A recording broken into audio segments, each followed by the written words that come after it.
मैं सूरज गुप्ता आज आप सभी को सूक्ष्म व्यायाम के बारे में बताऊंगा कि सूक्ष्म व्यायाम कब करना चाहिए, इसे कैसे करना चाहिए। जब हम योगाभ्यास शुरू करते हैं तो योगाभ्यास को शुरू करने से पहले हमें सूक्ष्म व्यायाम करना चाहिए, क्योंकि हमारा शरीर अभी योग करने की स्थिति में नहीं होता है। तो अपने शरीर को योग करने की स्थिति में लाने के लिए जरूरी होता है कि हम सूक्ष्म व्यायाम करें।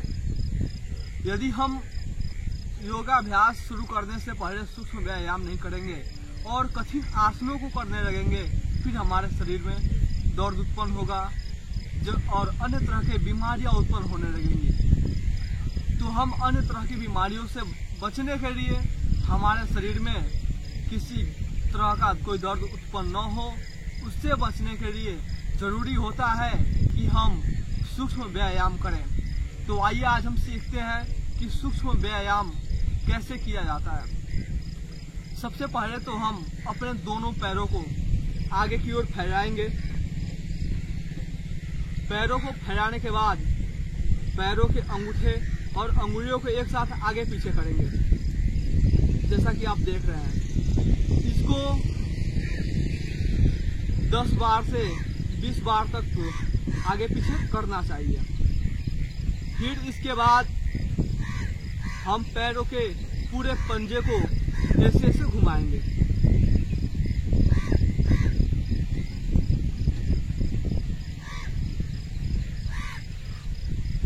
ऐसे घुमाने से हमारे पूरे पैर में यदि कोई समस्या हो तो उस समस्या का समाधान हो जाता है। फिर पैरों को हम क्लॉकवाइज और एंटी क्लॉकवाइज घुमाते हैं। जितनी बार क्लॉकवाइज घुमाएंगे उतनी ही बार एंटी क्लॉकवाइज घुमाएंगे। यदि हमारे पैरों के एड़ियों में दर्द हो तो ऐसे क्लॉकवाइज और एंटी क्लॉकवाइज घुमाने से एड़ियों के दर्द खत्म हो जाते हैं। फिर पैरों के बीच में हम थोड़ा सा फासला करेंगे और फिर इसको क्लॉकवाइज और एंटी क्लॉकवाइज घुमाएंगे।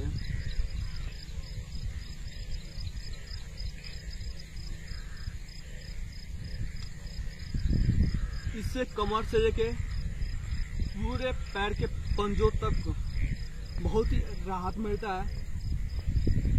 फिर दोनों पैरों के एक पास करेंगे और आगे पीछे करेंगे। और कोई भी व्यायाम करते समय ध्यान रहे सांसों का।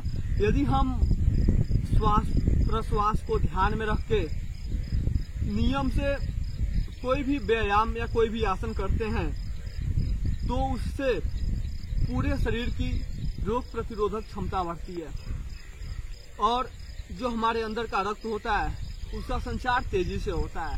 तो कोई भी व्यायाम करने से पहले यह ध्यान होना चाहिए कि हमें श्वास प्रश्वास कैसे लेना है। फिर घुटनों को ऊपर नीचे करेंगे ऐसे ऐसे।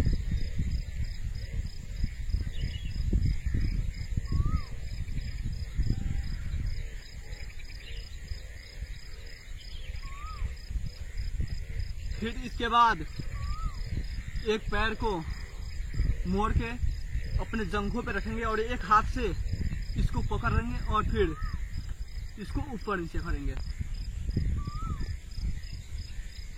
सूक्ष्म व्यायाम करने से हमारे शरीर में लचीलापन आता है और शरीर कठिन आसन करने के योग्य हो जाता है। ठीक ऐसे ही इसके विपरीत दूसरे पैर से करेंगे।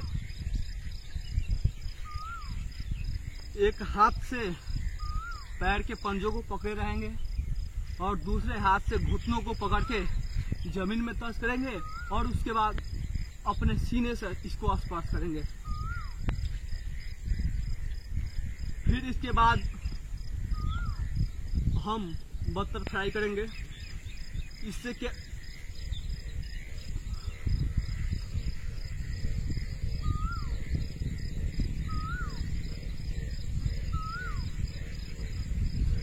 बटरफ्लाई आराम आराम से हम शुरू करेंगे और धीरे धीरे अपने पैरों को हिलाएंगे।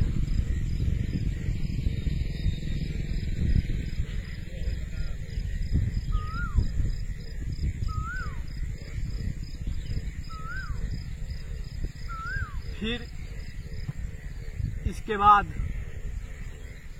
पैरों के बीच में थोड़ा सा फांस लगा करेंगे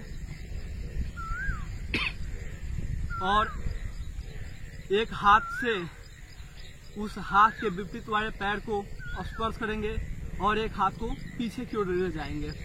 जैसे देखिए आप,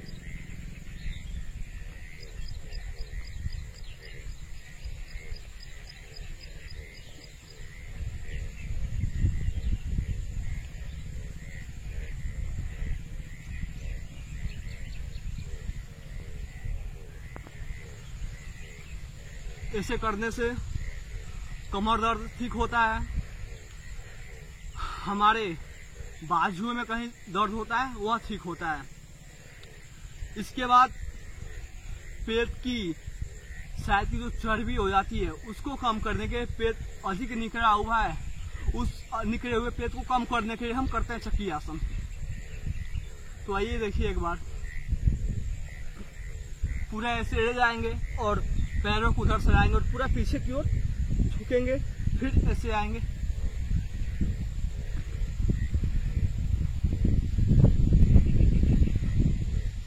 यह है चक्की आसन। इसके बाद हम सुखासन में बैठेंगे और अपने दोनों हाथों को आगे करेंगे और फिर अपने मुट्ठी को बंद करके अपने हाथ को घुमाएंगे। जितना बार सीधा घुमाएंगे उतनी ही बार उल्टा घुमाएंगे। फिर मुट्ठी को खोलेंगे और कस करके मुट्ठी बंद करेंगे, फिर खोलेंगे।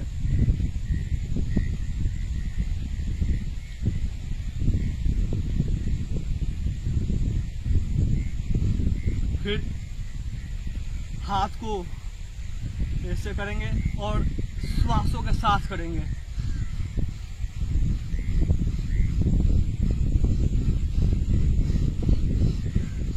श्वास तेजी से लेने से हमारे अंदर शुद्ध ऑक्सीजन भरपूर मात्रा में जाता है, जिससे हमारे हृदय का भी व्यायाम हो जाता है।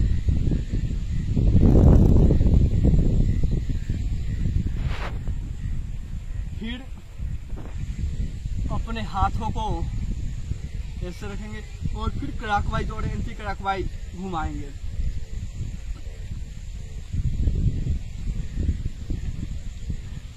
हाथ कंधों पे पूरा टच होना चाहिए।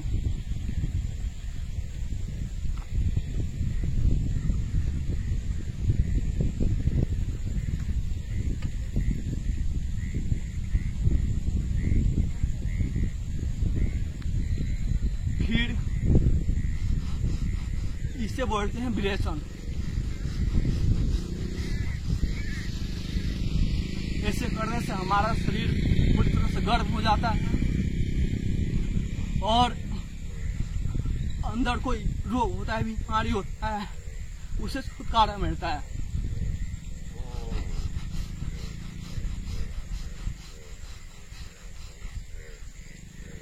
फिर हाथों को एक दूसरे से कसकर बांधेंगे और इसको सर पे रखेंगे। फिर एक साइड से इसको सीधे ऊपर की तरफ खींचेंगे। शरीर हमारा पूरा 90 अंश के कोण में बना रहेगा, सर एकदम सीधा रहेगा।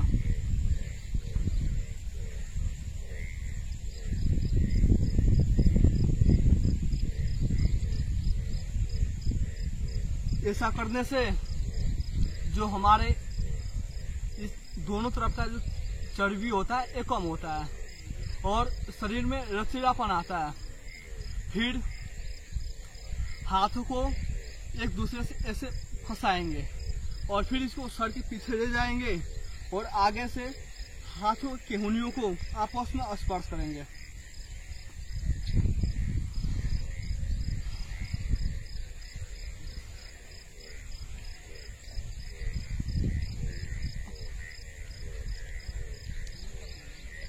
फिर आगे से पीछे की ओर धक्का देंगे और शरीर एकदम सीधा रहेगा, सर एकदम सीधा रहेगा।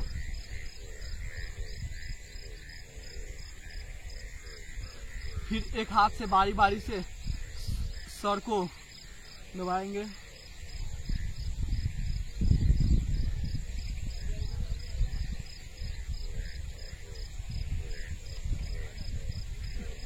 फिर गर्दन को क्लॉकवाइज और एंटी क्लॉकवाइज घुमाएंगे।